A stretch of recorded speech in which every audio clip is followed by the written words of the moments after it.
How to deactivate a Facebook account. Hello everyone, welcome back to our channel and today we are back again with a new video. So without any delay, let's get into it.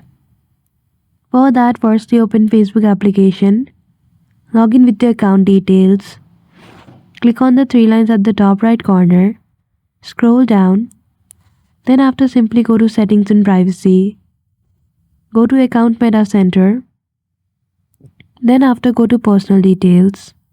Go to deactivation and deletion, choose your Facebook account and click on deactivate account. At the bottom, click on continue.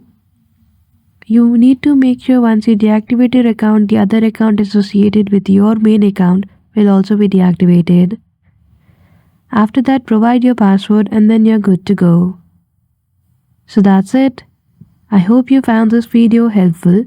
If you did, don't forget to give it a thumbs up and subscribe to our channel for such tutorial. Thank you for watching till the end.